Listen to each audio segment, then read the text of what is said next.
Seguimos em Brasília com mais notícias para você no Jornal da Manhã deste domingo. É sempre muito bom ter a sua companhia no fim de semana. Mesmo após a autorização de Alexandre de Moraes, Carlos Bolsonaro diz que não teve acesso ao inquérito da ABIN. Quem vai trazer mais informações para a gente a respeito disso é a Luciana Verdolim, que segue ao vivo lá em Brasília. O que você destaca para nós, Lu?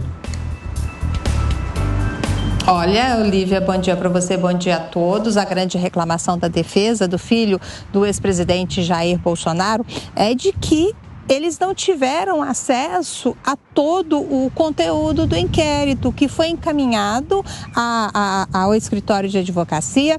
Apenas parte da ampla documentação, foi encaminhada apenas parte da ampla documentação envolvendo o inquérito que apura a possível suposta participação de Carlos Bolsonaro num suposto esquema de monitoramento de políticos, o que ficou chamado como ABIN paralela.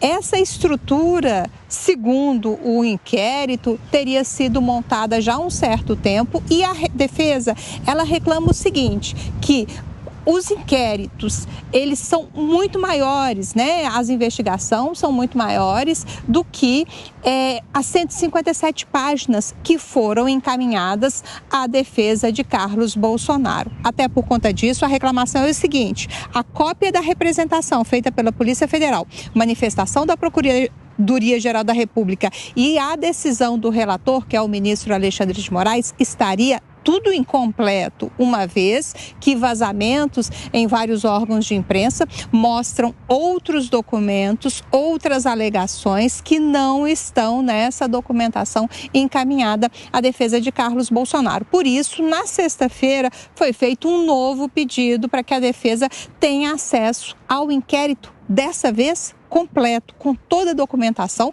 para que possa ter aí o direito de ampla defesa ao vereador lá do estado do Rio de Janeiro. Vale lembrar, né, que essa briga com o Supremo Tribunal Federal é antiga e agora a defesa pede novamente acesso a toda a documentação para até se preparar para as argumentações que serão feitas para defender Carlos Bolsonaro.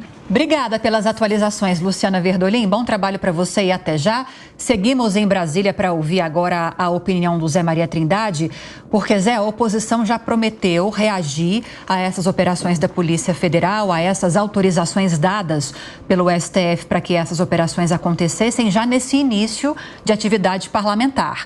A gente está falando agora de um desdobramento, de uma investigação que envolve um vereador, mas que é nada mais, nada menos do que filho do ex-presidente Jair Bolsonaro. E antes dele, nós tivemos também operações que tiveram como alvo o deputado Carlos Jordi e também Alexandre Ramagem, nesse mesmo caso. Queria te ouvir sobre isso. O que a gente pode esperar a respeito dessa reação da oposição agora nessa semana? Olívia, passou para um novo patamar essa relação do Congresso Nacional com o Supremo Tribunal Federal.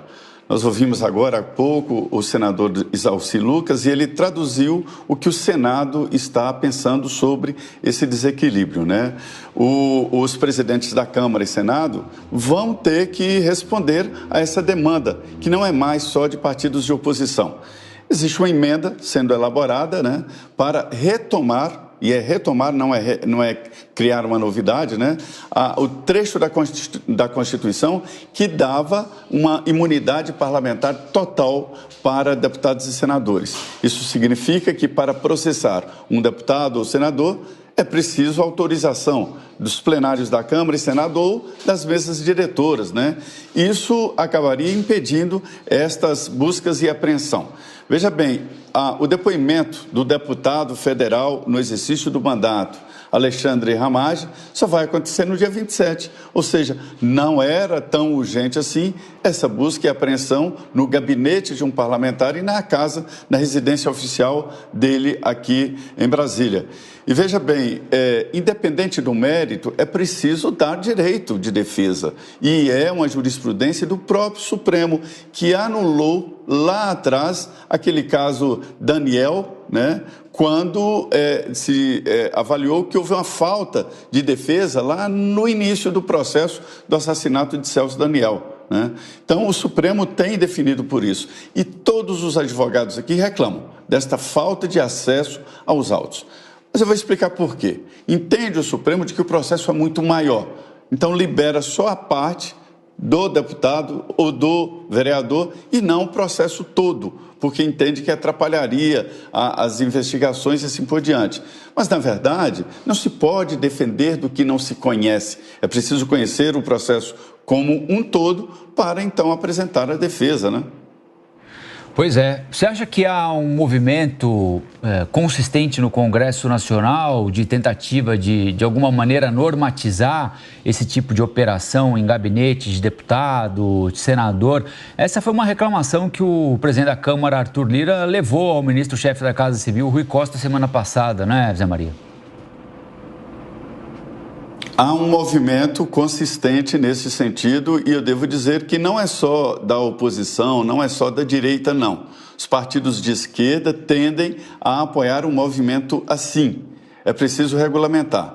Não era desse jeito. Eu me lembro, eu fui lá participar da primeira incursão da Polícia Federal na Câmara dos Deputados. Houve um desentendimento. Ali os policiais legislativos, né, que não são seguranças, são policiais legislativos.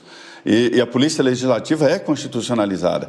A Polícia Federal chegou para cumprir um mandado de busca e apreensão na Câmara, a segurança da Câmara não aceitou os policiais e os policiais federais ameaçaram prender os policiais legislativos e provocou uma confusão muito grande.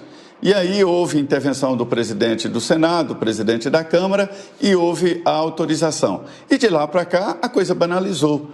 Os seguranças da Câmara atendem os policiais federais, já se tornaram conhecidos, conversam sobre banalidades, levam até o gabinete, isolam para o trabalho da Polícia Federal e assim por diante. Mas a ideia da Constituição, se a gente garante ali, é de uma jurisdição no prédio do Congresso Nacional, ou seja, uma independência ali daquela área do Congresso Nacional, do Poder Legislativo. E isso não está sendo levado.